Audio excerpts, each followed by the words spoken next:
Picture this. You're watching this video, probably procrastinating on something important. We've all been there. When suddenly, snap! Every human on Earth vanishes into thin air. Not just you, but your neighbor Bob, who never returns his borrowed lawnmower. That barista who always spells your name wrong, and even that one person who leaves their shopping cart in the middle of the parking lot. Gone. All 8 billion of us. Vanished without a trace. But here's the wild part. Earth doesn't care about our dramatic exit. In fact, our planet is about to throw the ultimate Home Alone party. And spoiler alert, it's going to get absolutely insane. Sticky is about to take you through a mind-blowing timeline of what scientists say would actually happen, hour by hour, year by year, if humanity disappeared tomorrow. And trust him, some of this will shock you. Let's start with the first few hours, where things get spicy. Literally. Within the first few hours of humanity's disappearance, things start getting spicy, and I mean literally. All those stoves we left on, they're still cooking, but now there's nobody home to smell the smoke. House fires begin popping up like unwanted acne before prom night.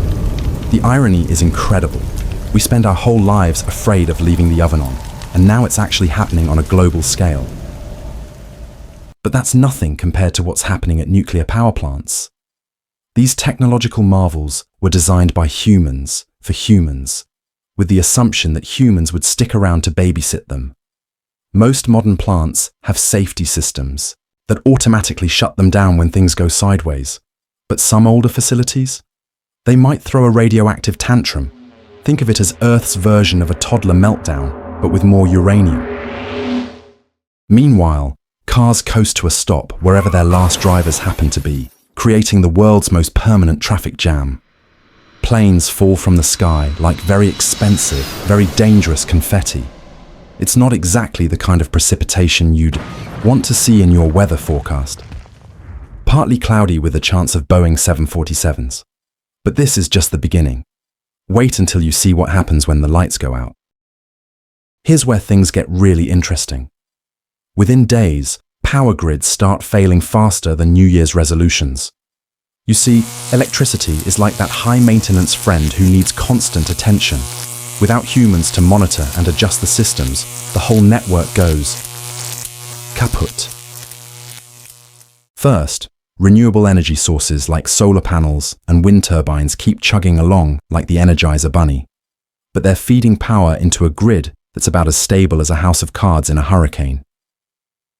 Coal and gas plants shut down automatically, without human oversight, and soon enough, the world goes dark. The last light switch humanity ever flipped was probably someone checking their phone at 3 a.m., as is tradition. But here's the kicker. Some facilities have backup generators that kick in automatically. These diesel-powered workhorses will keep certain buildings lit up like Christmas trees for weeks or even months, creating an eerie landscape of randomly illuminated structures scattered across dark continents. It's like Earth is playing the world's most massive game of connect the dots, except nobody's there to find the pattern. And speaking of patterns, wait until you see what nature has planned. Within weeks, our concrete jungles start getting a hostile takeover from actual jungles. Plants are basically Earth's ultimate optimists. They see a tiny crack in the sidewalk and think, this is my chance. Without humans constantly trimming, mowing, and generally telling nature to sit down and behave, vegetation goes absolutely bonkers.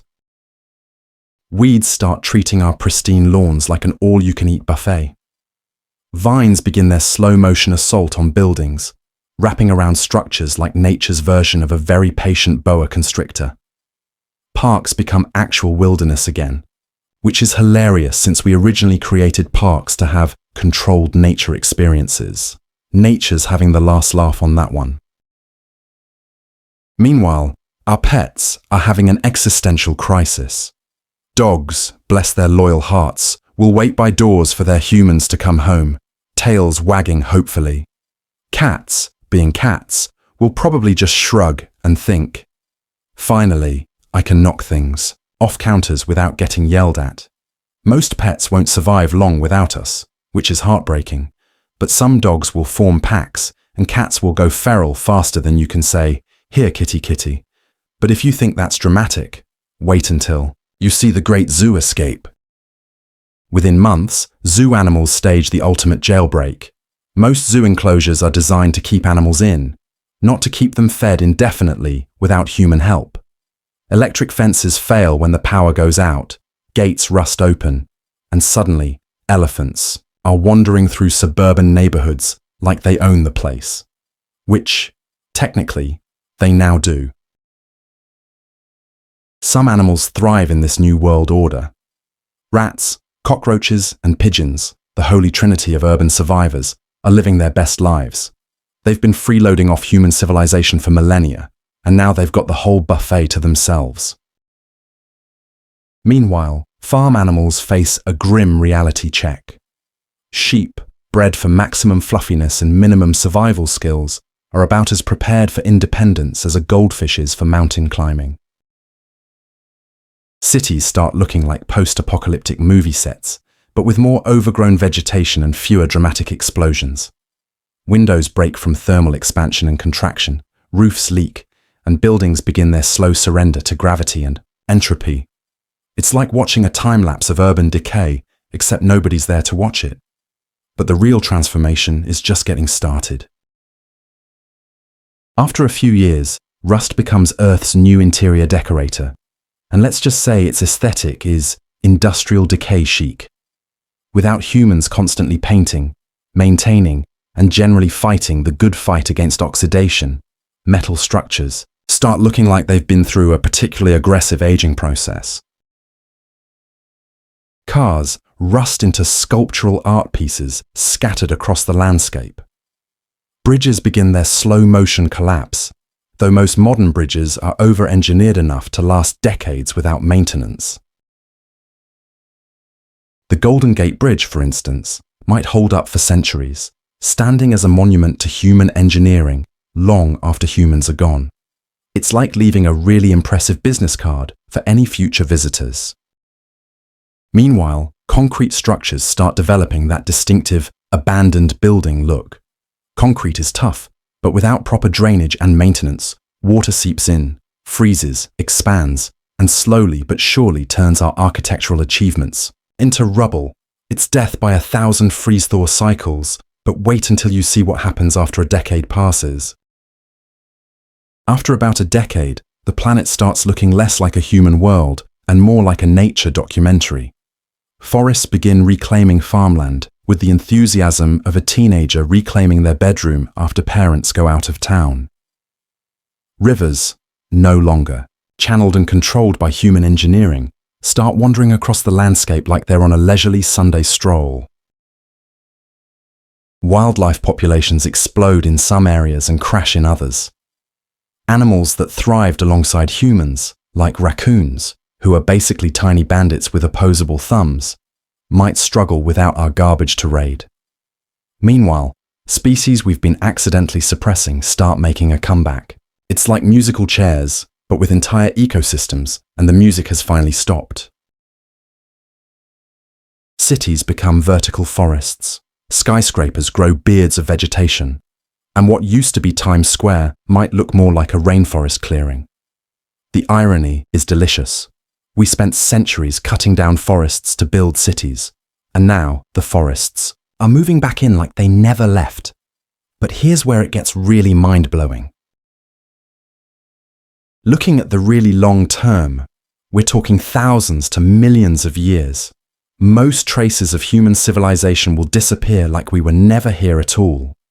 The planet has been playing this game for 4.5 billion years, and we've been around for maybe 300,000 years. In geological terms, we're basically a sneeze. Some materials will persist longer than others. Plastic, the modern marvel we love to hate, will stick around like that one-party guest who doesn't know when to leave. Some plastics could last hundreds of thousands of years, creating a thin layer in the geological record that future alien archaeologists might puzzle over. bronze and stone monuments will outlast almost everything else. The pyramids will probably still be standing when the sun starts expanding into a red giant. Glass will last for millions of years, though it'll be scattered and weathered beyond recognition. Future civilizations might find mysterious glass fragments and wonder what kind of creatures could have created such perfectly smooth, transparent materials. They'll never guess it was us, arguing about whether pineapple belongs on pizza. The most fascinating part? Earth will be just fine. Better than fine, actually. Within a few million years, you'd be hard-pressed to find any evidence that humans ever existed. New species will evolve to fill the ecological niches we left behind. Maybe intelligent raccoons will develop civilization and wonder about the mysterious ruins they occasionally stumble across.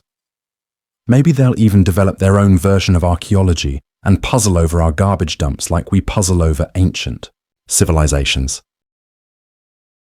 The planet will continue its cosmic dance around the sun, completely unbothered by our absence. Seasons will change, weather will happen, and evolution will keep doing its thing. In a way, it's both humbling and comforting to know that Earth doesn't need us nearly as much as we need Earth. So there you have it, the complete timeline of Earth's post-human adventure. From the immediate chaos of unattended stoves and falling planes to the long-term return of wilderness and the eventual erasure of our entire civilization, our planet is remarkably resilient. The real plot twist. This thought experiment shows us just how temporary our impact really is in the grand scheme of things, while simultaneously highlighting how completely we've reshaped the world during our brief time here. We're simultaneously insignificant cosmic dust and the most influential species in Earth's recent history. Talk about mixed messages, but don't worry, this is all purely hypothetical. We're still here, still leaving our lawnmowers unreturned, and our shopping carts in parking lots. And honestly, that's probably for the best. After all, who else would appreciate the irony of the whole situation? If this blew your mind, smash that like button and let me know in the comments. What surprised you most about Earth's post-human timeline? And don't forget to subscribe for more mind-bending content that'll change how you see the world. Stay curious.